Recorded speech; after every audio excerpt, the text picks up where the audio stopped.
Vous n'avez pas ce bain d'huile à la maison, vous pouvez utiliser l'huile que vous avez, de préférence bio, extraite par première pression à froid. Si vous n'avez pas ce genre d'huile, vous pouvez utiliser de l'huile d'olive, toujours de bonne qualité, extraite à froid, vierge, extra vierge, pour l'huile d'olive. Et pour la Team Roots, on va utiliser bien évidemment le duo booster de croissance.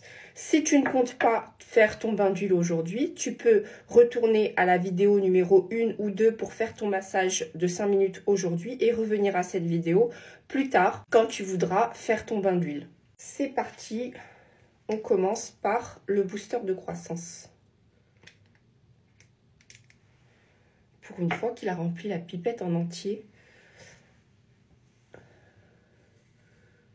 j'ai eu beaucoup de retours sur le fait qu'il ne fallait pas toucher avec la pipette le cuir chevelu parce que ça pouvait entraîner des bactéries sur le cuir chevelu, etc.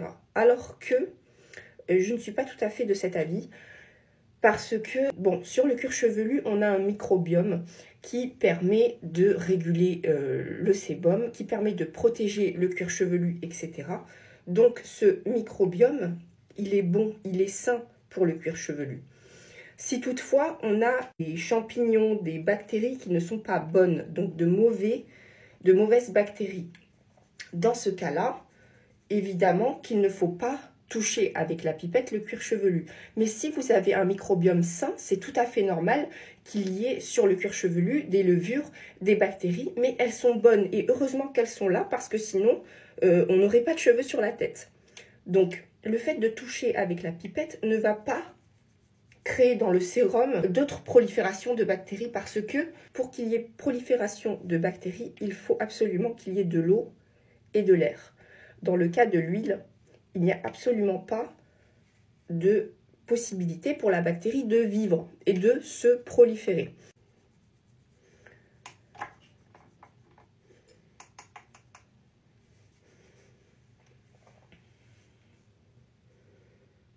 Sachant d'autant plus que dans les sérums, il y a bien évidemment de la vitamine E. Donc, il n'y a pas d'inquiétude à avoir là-dessus. Et ils n'ont pas vocation à durer 3 ans dans le placard, mais à être utilisés pour la cure qui est soit de 2 mois ou de 4 mois.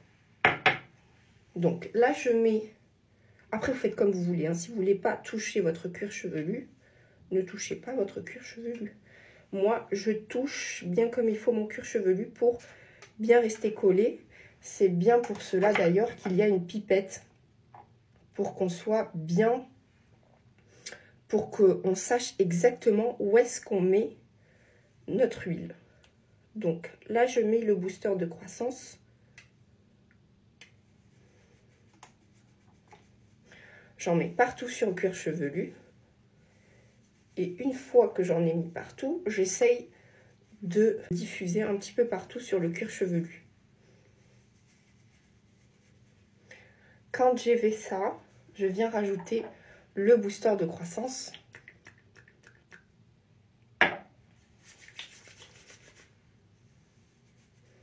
Pareil, je reste sur le cuir chevelu. Donc vous voyez jusqu'ici, jusqu'au jour 15, finalement, on ne s'occupe pratiquement pas des longueurs. On ne s'est occupé que du cuir chevelu et ça va continuer. Chose que habituellement, je suppose, la plupart des gens ne font pas. Donc là, j'ai bien mis du sérum partout. Donc si vous voulez faire votre bain d'huile avec les huiles que vous avez, pareil, vous y allez uniquement sur le cuir chevelu. Et vous veillez bien à en mettre partout. Une fois que le cuir chevelu est bien imbibé d'huile, on va commencer à masser.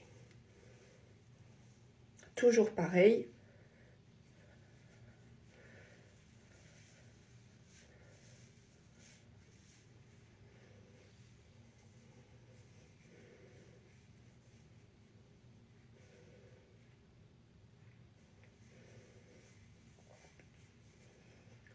On m'a demandé aussi pourquoi on avait souvent mal aux cheveux, sous-entendu à la racine, quand là par exemple j'ai mal ici. Donc je vois très bien, dès que je déplace, j'ai des douleurs. Et en fait, ça part et ça vient. Et c'est dû notamment à la position des cheveux. Ça veut dire que si par exemple vous faites un chignon et que vos cheveux ils sont restés comme ça pendant un certain moment, ça peut engendrer une inflammation et faire mal en fait. Donc en fait, c'est une petite inflammation du cuir chevelu.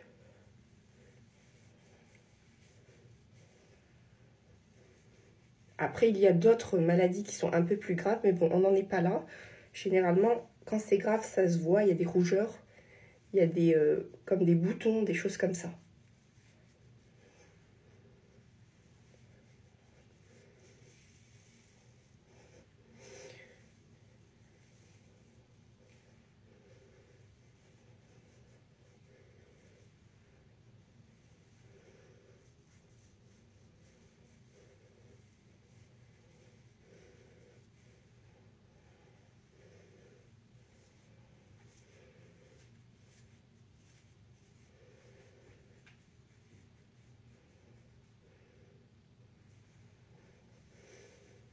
N'hésitez pas à déplacer aussi vos cheveux.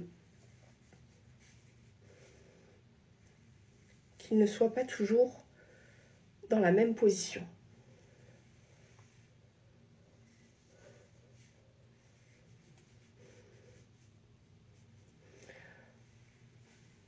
Donc là, je vais masser encore un petit peu. Et puis après,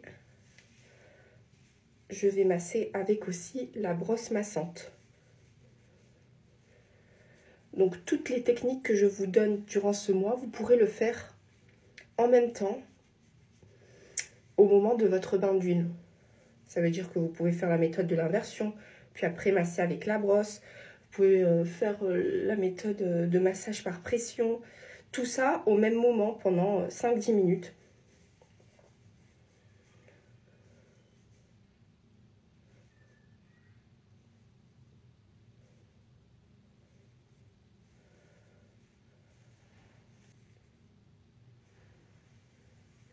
Une fois qu'on a bien massé, là il me reste peu de temps, c'est pour ça que je ne termine pas le massage, mais il faut le terminer.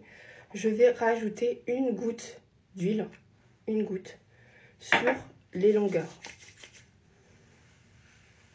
Voilà. Et je vais laisser poser ce bain d'huile au moins 2 heures.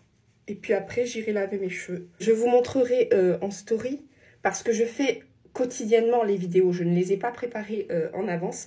C'est vraiment au jour le jour. Je le fais en même temps que vous.